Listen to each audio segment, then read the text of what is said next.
Hi, it's Jane, and on today's WOTWIP and Coffee, and I do have coffee,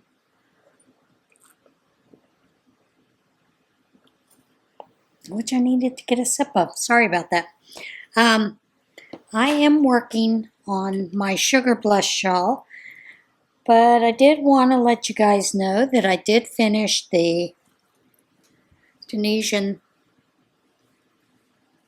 baby blanket, did the finishing off, did the filming of the last two rows, and how to bind it off.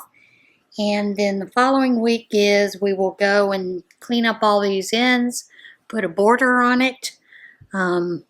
Mine's measures not quite 30, I think 27 by 30 or something like that. But then, of course, when you get the border on, it'll be a little bit different there. Did want to tell you I'm also working on tutorial. Most of the time we all know how to do a shawl using the 2-wedge system.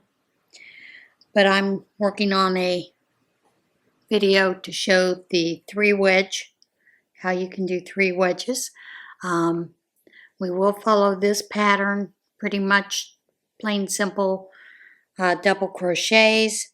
But then I will also show you this that I had worked on a little bit. It was starting sort of a granny square type shawl. Basically, once you get finished with it, you have that side that forces over and you can wrap it around you thus, in this manner. And then you would still have the square, but it is a wedge. It's just you have to do this a little differently. You cannot do a traditional granny stitch. You could if you wanted to, but I don't know that it would look right when it gets finished. But of course, we can try that too. I mean, isn't that the whole thing with doing crochet? Is figuring out what works and what doesn't work. And if it doesn't work, then we move on. So yeah, I am working on like I said, the sugar bush today. So let me get this unwound. I'm a little tangled up here in some hooks, some Tunisian hooks. I had some help with the kitties. They helped get them tangled up in my hooks. So yeah, that's what I'm working on. This week I had such an interesting, shall we say, day or two. I had to take the car in for an oil change, so I did take the car in, and oil change was uneventful. And then I was told when I got back, because I'd gone on somewhere else, do something else, and then came back, and because they supposedly couldn't get a hold of me, which they could have called me on the phone, but I don't know why they didn't do that. They let me know that my air filter was dirty, and supposedly the air filter, the way the fellow put it was, it had some leaves stuck in it, which is normal because of where I live and the type of driving that I do. And then he tried to tell me that I had a mouse that had harbored itself in there. And as he's telling me that, the older fellow that was behind him was shaking his head no. And I kind of laughed. I said, well, about 5-6 months ago, it had an oil change, and the air filter was fine. There was no evidence of this, and it was a brand new filter that was put in then. And so I just kind of looked at him and I said, okay, well, I'm not going to get the filter today because I have a filter at home. So I thought, okay, well, I'll just look and see what's going on. And the older fella kind of walked me out. He was leaving. And as we were leaving, he goes, there wasn't anything in there, ma'am. And I said to him, he said there were some leaves. He blew the leaves out. The air filter's fine. You go home, take the housing off, you'll see it's just perfectly fine. I said, yeah, I know, I figured that. And he goes, you do realize, he said, I'm telling you this because I'm pretty fed up with it. And he worked in the service department. He said, we get in trouble if we don't find something else to fix on your vehicle when you bring it in for oil changes. So I'm just letting you know that. I said, yeah, I kind of figured that because, they changed the oil about 6 months ago and put a brand new filter in. I knew there's no way to have that. I said, not only that, but it's in a garage. It's been in the garage for the most part. There were a couple of months it was outside. Could possibly have gotten a mouse in there. And he said, no, there wasn't anything in there. I'm telling you, there was nothing. He said there was a little bit of fluff. He said, but that didn't even look like it was insulation from the car. So he said, normally when you see that, you see the insulation that they've pulled from the inside of the car there to make a nest. He said, not only that, but they hide food in there. There was no food. There were just a couple of leaves. So I thought that was rather interesting, that he was telling me that. And I knew that, and we kind of laughed about it. I said, well, sometimes I think men at these service stations, these dealers or wherever you go, will tell you anything. And he said, what do you mean? I said, well, my girlfriend and I were looking for a used car for her. And we'd gone to, it wasn't Ford, it was Chevrolet. It was one of their lots in Roswell, New Mexico. And we're looking at these cars, used cars. She finds one. She loves the car, but then we asked, it has a dent on the front of the hood. And so we had asked, how did that, what's the dent from? The fellow, without even batting an eye, said, oh, it just needs an oil change. And I looked at him and I said, do you think we're idiots? And I said, my dad taught me how to change oil in a car a long time ago. It doesn't cause the hood to dent up like that. Can we see the accident report on it?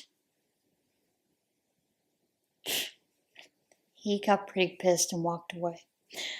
So well, when you decide what you want, you bring your parents down here to look. We were both over 21 at the time. So we just kind of laughed it off. She didn't get that car. She got another car. But it just was rather interesting. Sometimes some of these men try to shine on you that way, like they think you're stupid. You're going to fall for the crap, right? So, yeah.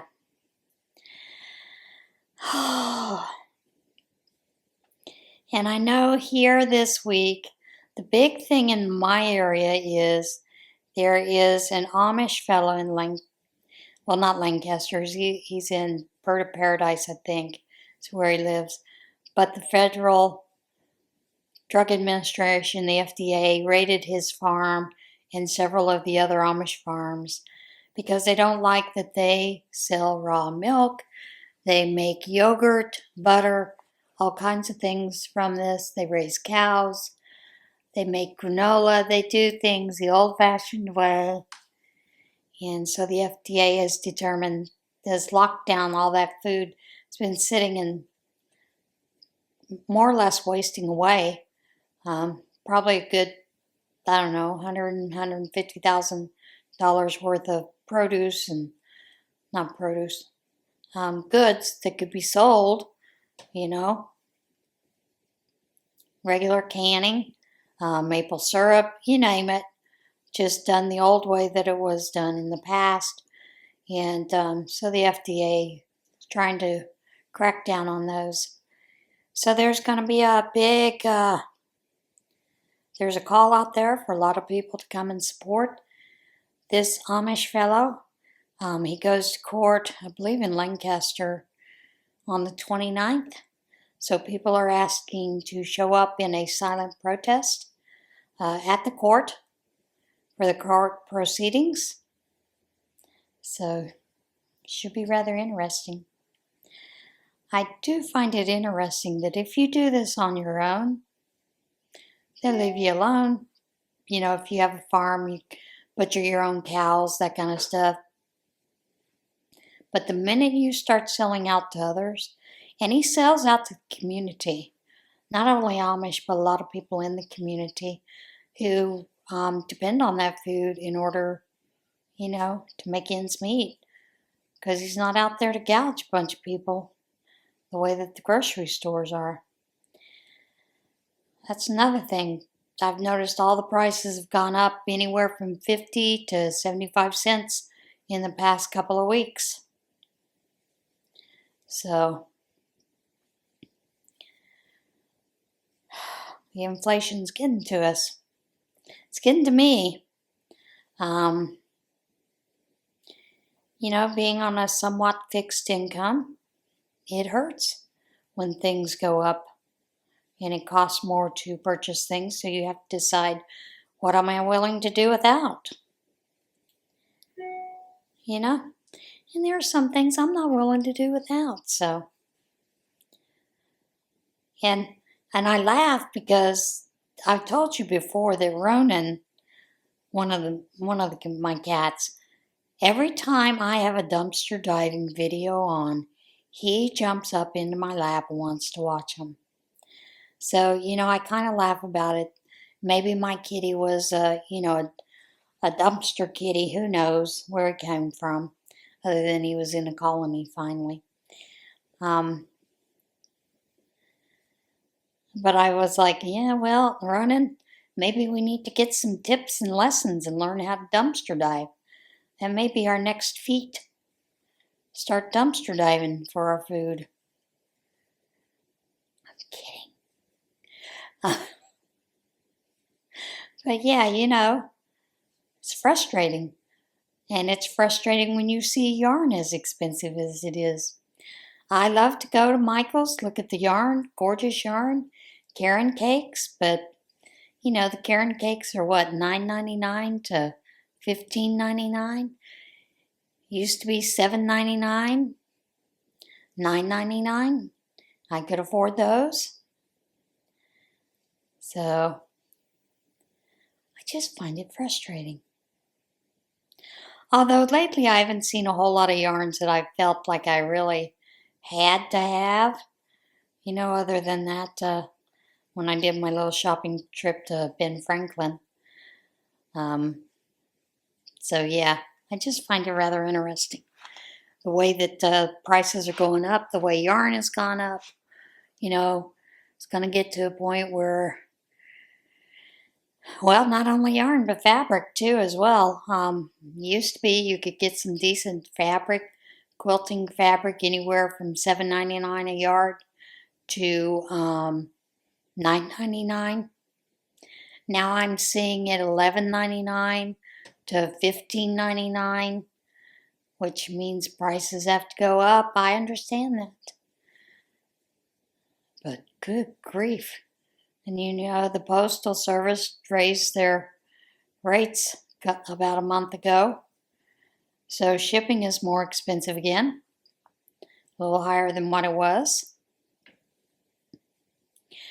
They're trying to get us left and right, folks.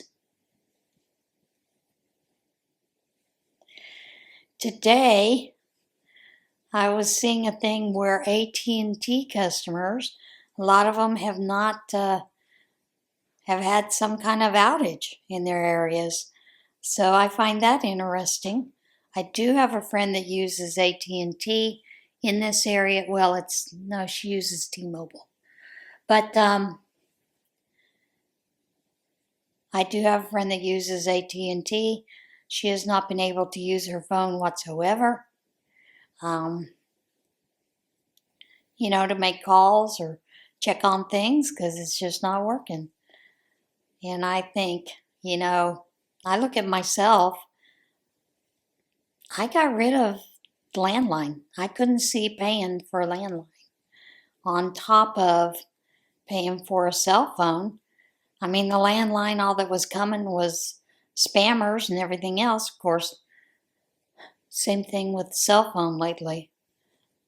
And you get tired of blocking all these numbers. They just change numbers So, yeah. Just seems like life is getting a little harder. But, yeah, been enjoying having the cats around with me and loving on them and spoiling them. And I did have a woman that handed off a bunch of fabric to me. Some of it is quilting fabric, some of it is not.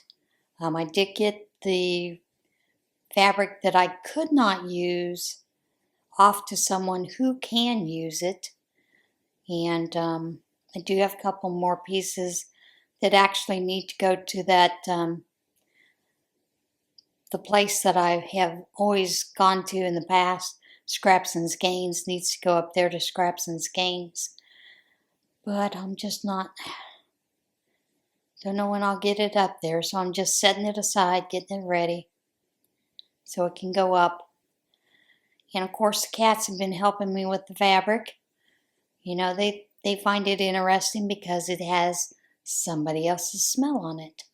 And of course the woman had everything delivered over in boxes, so when I would empty a box, they'd begin playing in the box. So yeah, it's been a lot of fun. I am behind on so many of my projects. I've just had a lot of things that I've been doing that aren't even craft related. And it's kind of frustrating because I'd like to get back to doing more crafting. So trying to find time to fit that in. And it's been cold here lately. Today is one of those dreary days where it's kind of rainy outside, a little bit of snow flakes mixed in. Although I don't think it was supposed to be doing any of that. But we've got a little bit of that mixing in. It's not sticking, so that's good. Of course, we got a big old snow the other day and was hoping that wouldn't see any more snow again. But it's going to be what it's going to be. I have gone through quite a few of the boxes in the garage that I had left alone because they were Thomas's things. So I've been going through those, pulling things that I can't use, that are not. What I'm doing is I'm looking up for articles that he was either a author or a co-author, so that they could be put up on a website called ResearchGate. I have had a couple of requests for a couple of the papers that I thought he had uploaded, but they were not uploaded. So I've got to go in and find those and upload them, that kind of thing.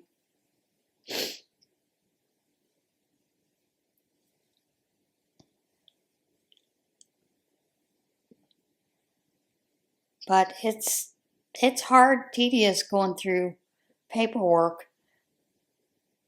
You know, trying to cross-reference everything, make sure that I'm not getting rid of something that someone else needs. That list I have can be somewhat difficult to look through. You know, trying to make sure that I don't toss out something that someone else can use. But yeah, that's been an interesting aspect, going through, seeing some of those things, and also as well looking at some of the stuff that he had sitting in his office that I'm like, why did he keep this? Why? You know, and I'm like, it's not, and then I think, well, maybe it was research that he was working on some papers. So, yeah, it's been a lot of fun. A lot of fun. I had a friend that wanted me, he's out of the country, wanted me to help find him a house in California. So he'd asked me to go on this website and check out some of the houses, and I was checking out the houses, and he kind of told me what he wanted, and so I would look through the houses, and then I would send him, ideas on what I thought he wanted, and I told him, I said, I think California's awful expensive. He goes, well, what do you mean? I said, well, granted, I did find a house that he likes that has a pool attached to it. It's a 4-bedroom house with 2 bathrooms. Or is it 3 bathrooms? But it goes for $1.2 million. It's not that big a house. I'm like, good grief. And then I was laughing because one of the houses, I think it was... Sorry, battery died. And one of the other houses that I saw that I thought he might like, it is a 4-bedroom, 3-bath home. It goes for about $2.4 million, somewhere around in there. And it's a beautiful house, big, beautiful pool, workout room, big barn next to the house that you could turn into a workshop that's already been, they had started renovating it. It could be a workshop. You could turn it into an event center, whatever you wanted. And here was the one thing that I thought, I laughed. I said, well, because you're a doctor, you might enjoy this. It has a kid's mini golf setup out in the yard. So, the only thing that I thought was interesting is the house is big, it's beautiful, it's on, I want to say 3 acres, maybe 2 acres. But the fence where you come in, and it's a gated fence, with the, you got to press the button to get in, that kind of stuff, security, whatever. But the driveway, the paving it's got potholes and all kinds of things. I'm like, well, you'd have to repave the driveway to get in. It's got a horseshoe drive coming into that gate area. But, yeah, I just thought it was interesting, And I'm like, I can't believe how expensive these houses are. Then there were a couple of houses that were, I think, $1.7 million in the process of being built. That's what they are as is now, without you finishing the house. So when you finish it, it's going to be much more. But they're on half an acre of land, which is not a whole lot of land. Most houses are built on 1/4 of an acre. But, if it's $1.7 million right now, can you imagine what it would be by the time you got finished adding in everything else? I'm sure it'd be close to $2.5 million, if not more. But told him that way, if you did that, you could design it the inside the way you want, with what kind of cabinetry and all the other stuff. He goes, well, if I don't like the cabinetry in the house I purchased, I'll just renovate it. Yeah, must be nice. Have a few dollars put back to do that kind of thing. So I did think that was interesting. I had asked, I think last week about, with the shout outs, well, it wasn't last week, it was one that I filmed the other day. I had asked folks for ideas of different channels that they would like to watch. I think I'd mentioned it on the regular weekly podcast update. So I did start going through because I have been looking at things because of how expensive food is getting at some different YouTube channels that have budget meals, budget meal preparations, or even just easy meals. I know as I get older, I don't want to have to cook all that much. I used to do, when the kids were younger, I would do a lot of batch cooking for the whole week so that I would have basically, I call it batch cooking. Basically, I would take all the, my goods that I was going to put into a stew or whatever, chop it all up, put it all in the baggie, put it in the freezer so that all I had to do was dump it in the crock pot, then add the wet ingredients, and then we'd have a meal at the end of the day, add some biscuits or something to it. And I used to do that a lot because it was so much easier with me working, being a single parent. So I thought, I've gotten away from a lot of that. My sister, hi Debbie, my sister does a lot of canning for meals when she's prepared meals. Now, she did have a lap band a couple of years ago, but the lap band somehow slipped, strangulated some things, and she had to have a duodenal switch put in. So she cannot eat a lot of, she can eat whatever she wants to, but she eats smaller portions, more often. And she needs things that are high protein. So lots of times she will cook meals and then she will can the leftovers so that she can go into the pantry and eat those later. Those are some things that I have thought about doing, have not done in the past. So I may start looking at some of those things. I used to can in the past. Haven't done it in years. So who knows? But yeah. Just looking at things because I think since I live by myself that I tend to waste a lot of food. I waste more food than I think I should be. So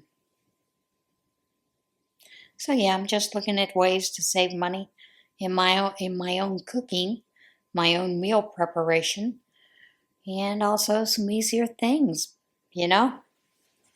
looking to freeze things and those kind of things. Like I said, the canning. So I am looking at different channels for those kind of things. Those I will be adding in probably about the third week in March, maybe the second week. I can't remember. Yeah, I'm that far ahead in shout outs, guys. So, yeah. So I'm having fun with that, as well as along the way, finding new crochet channels. A lot of these new crochet channels are young people, and I'm thrilled to see the young people coming into it. Of course, a lot of them do amigurumi and business and, craft prep. But I find those interesting to watch as well, and many of them lots of times will move on to some other things as they mature in their crochet channel life. So yeah, it's been a lot of fun doing that.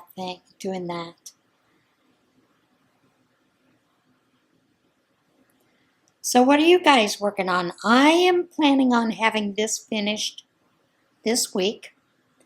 I am working really hard on this to get it finished, and then I will begin doing mostly the painted honeycomb afghan. I do want to get that finished.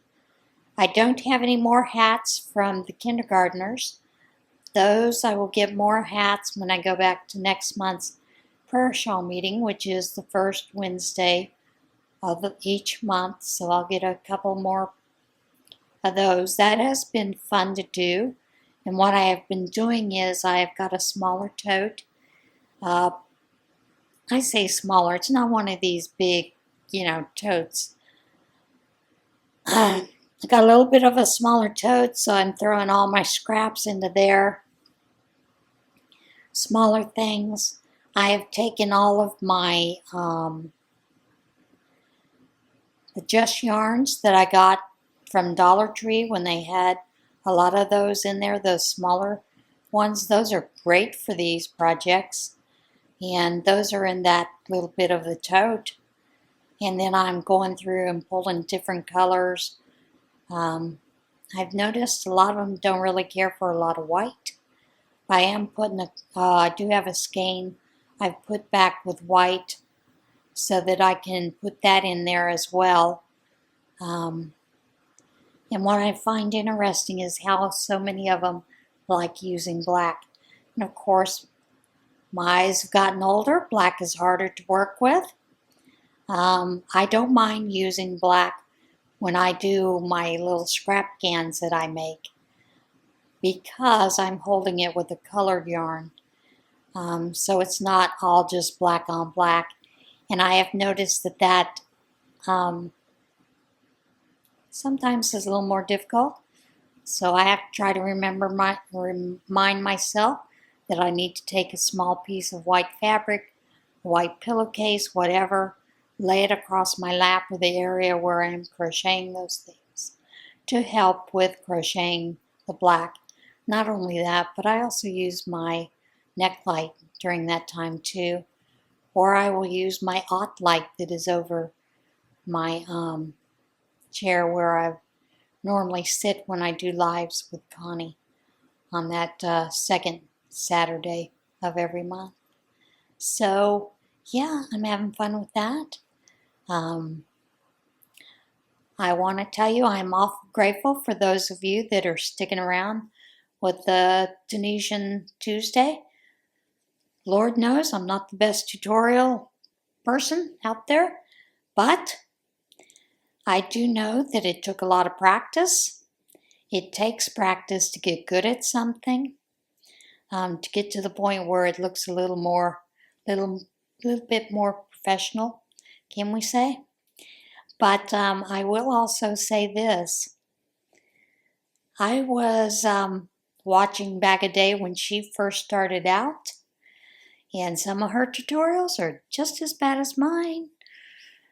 But it's all a process, folks. So I do thank you for those of you that are sticking with me. The hardest part for me, because I have my camera set above me, the hardest part is trying to remember to keep my hands in a certain area so that they are on screen.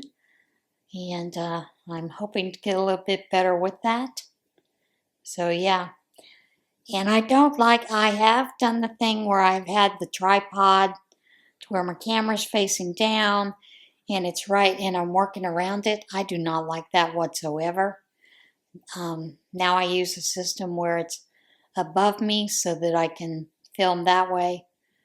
But even that can be a pain in the butt because you can't always tell where you're at unless you stop to look.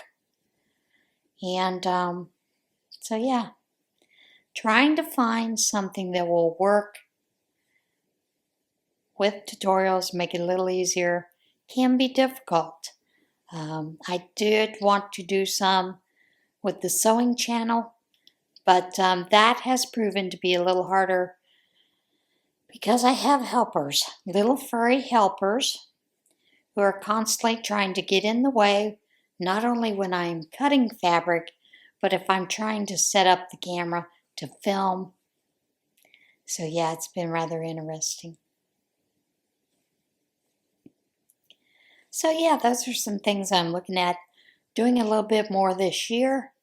What are you guys looking at doing a little bit?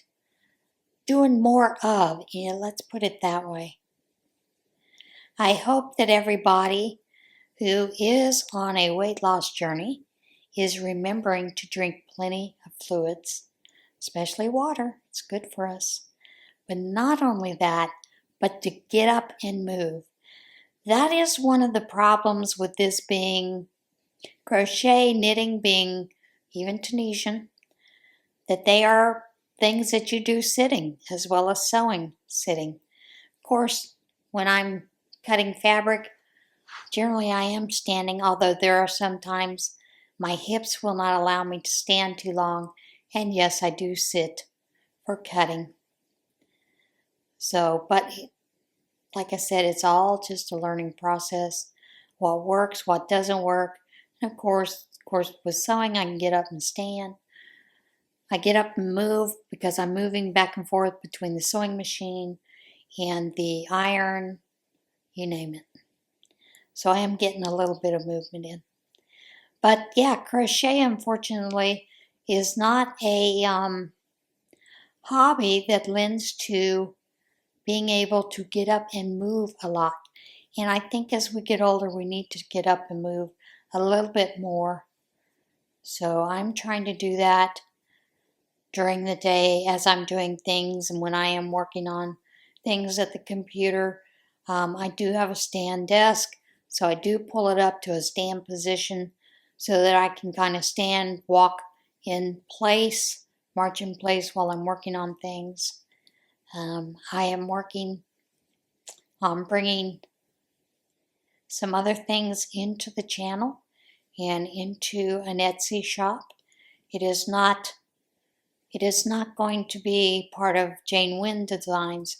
It'll be part of a different Etsy shop, and setting that up